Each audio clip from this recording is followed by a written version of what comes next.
This video will cover 3 skills in knitting: casting on, binding off, and undoing your work. Knitters often need to undo work to backtrack to a mistake. One method is called tinking because tink, spelled T-I-N-K, is the word knit spelled backwards. First, there are many techniques for casting on. This video will teach you one of the most common methods, the knitted cast on. The knitted cast on begins with a slip knot, so let's start with that. Form a circle with your yarn so that the end with the tail crosses on top of the working yarn, leaving several inches of tail. With 2 fingers, reach through the circle and just below where the yarn crosses, grab the yarn attached to the tail. Pull it through the circle. Keep holding onto the yarn that you grabbed. Now you have a new circle, which is the slip knot. Put the needle through the slip knot and tighten so it is snug on the needle. The knitted cast on is fairly easy for people who are already comfortable with the knit stitch because the first 3 steps for forming the knitted cast on are the same first 3 steps of the knit stitch. Hold the needle with the slip knot in your left hand. The slip knot will be your first stitch. 1. Insert the tip of the empty needle into the left of the stitch from front to back. 2. Take the working yarn and wrap it around from right to left, bringing it between the 2 crossed needles. 3.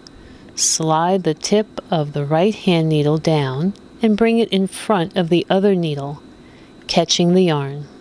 4. This is the point where the cast on is different from the knit stitch. While holding onto the working yarn, gently pull the 2 needles apart about an inch. Drop the tip of your left hand needle below the new stitch and insert the tip into the stitch. 5. Take the stitch off of the right needle and tug on the working yarn to make the stitch fit snugly on the needle. You should now have 2 stitches on your left hand needle and none on your right. Repeat those steps until you have the right number of stitches.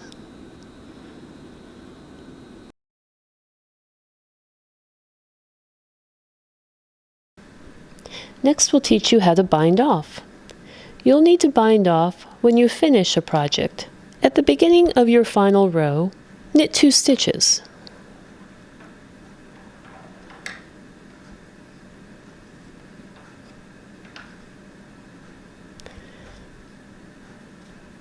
Now, put your needle under the first completed stitch.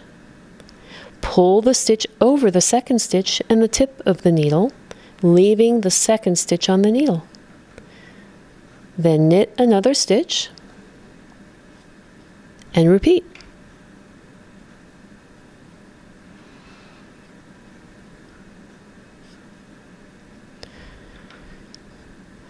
Continuing doing this until you have only 1 stitch left. At that point, cut your yarn with about a 6-inch tail, thread the tail through that 1 stitch, and pull tightly to knot. You're done.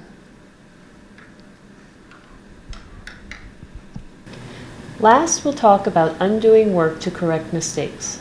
When you become really comfortable with undoing work, you'll realize that you understand the whole knitting process much better. Before we show you how to tink, we'll mention another method of undoing stitches called frogging. Frogging is when you take the stitches off of the needle and pull the working yarn.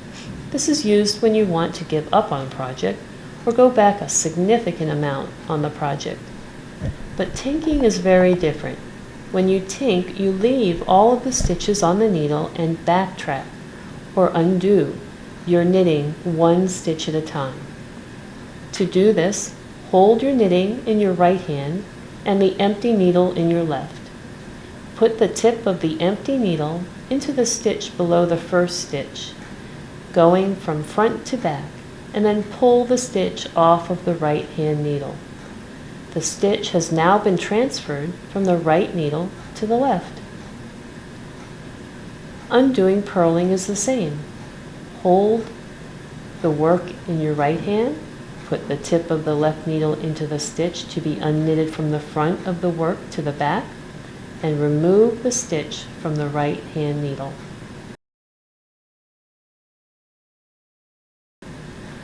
We hope this video has been helpful. Good luck with your knitting.